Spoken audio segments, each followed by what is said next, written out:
Good morning. আজকে আমি বাড়িতে এসেছি এবং সরস্বতী পুজোর জন্য কলকাতাতে তো সহজে খুব একটা জিনিস পাওয়া যায় না, তাই বাড়ি থেকে ঠিক করেছি জিনিসপত্রগুলো নিয়ে যাব। প্রথমেই আমার সাকসেস হয়েছে, আমি একটা ছোট ডাব পেরেছি, শিশালা ডাব, যেটা পুজোতে ঘট বসানোর জন্য লাগে। অনেক পরিশ্রমের পরে জেঠু আর আমি মিলে এই গাছটা থেকে এটা পেরেছি।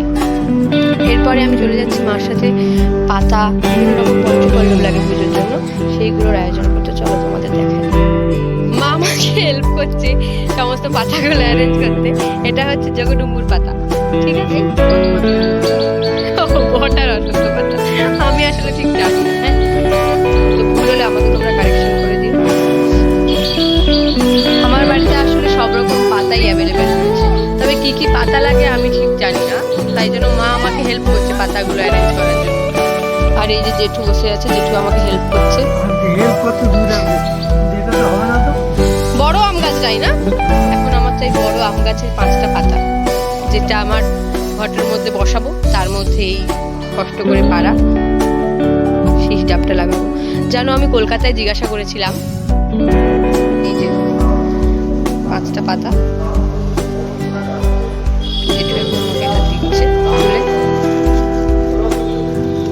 পঞ্চপল্লবের মধ্যে আমি নিয়েছি আম, বট, অশ্বত্থ, জগডুম্বুর আর বেল।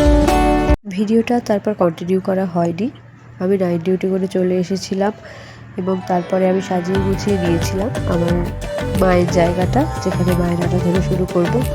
তারপরে আবার তৈরি হয়ে নিয়েছিলাম একটু সাজুগুজু করে, এবং আমার বন্ধুরা সবাই চলে এসেছিলো, যারা যারা ওই দিকটার একটু হেল্প করতে চেয়েছিলো আমাকে, ওরাও পুজো করতে চেয়েছিলো, কারণ নাইট ডিউটি করে এসে আমার একার পক্ষে সম্ভব ছিল না। যদিও আমার বরমশাই সব কিছু আগে থেকেই অ্যারেঞ্জ করে রেখেছিল।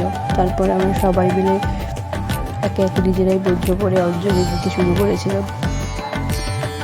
নিজেদের মন্ত্র বলেই মাকে ভক্তি করে আরাধনা করেছিলাম, কারণ আমরা ব্রাহ্মণ খুঁজে পাইনি এখানে। আমার তো চেনাশোনা সেরকম কেউই ছিল না, তো আমরা ব্রাহ্মণ খুঁজে পাইনি, তো নিজেরাই আমরা মায়ের কাছে আরাধনা করলাম, মন্ত্র বললাম। তারপরে আমি আরতি করলাম মাকে।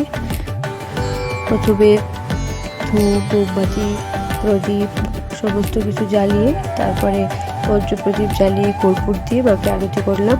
আরতি করার পরে তারপরে চলে গিয়েছিলাম একটু খিচুড়ির আয়োজন করতে। সবাই মিলে, যারা যারা আমার বান্ধবীরা এসেছিলো, ওরা সবাই মিলে হাতে হাতে করে আমরা একটু খিচুড়ি রান্না করলাম। তারপরে দেখো সবাই খেতে বসে গিয়েছে। প্রথমে বান্ধবীরা খেয়েছে, ওদের ডিউটি ছিল, ওরা ডিউটি চলে গেল, এবং দুজন বান্ধবী আসতে পারেনি, ওদের জন্য আমি কিছুটা খাবার পাঠিয়ে দিয়েছিলাম ওর হাতে।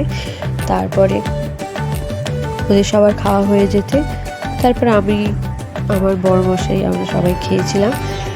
আজকের মেনুতে ছিল খিচুড়ি, পায়েস, আলুর দম, লুচি, পোলাও ইত্যাদি, আর ফল প্রসাদ যা যা ছিল সেগুলোও ছিল। পুজো দেওয়ার পরে সেগুলো আমরা খেয়েছিলাম। তারপরে কিছু ছবি তুলেছিলাম, সবাই মিলে খুব আনন্দ করলাম এইটুকু সময়। সবাই তোমরা কিরকম মজা করেছো সবাই আমাকে কমেন্টে অবশ্যই জানিও।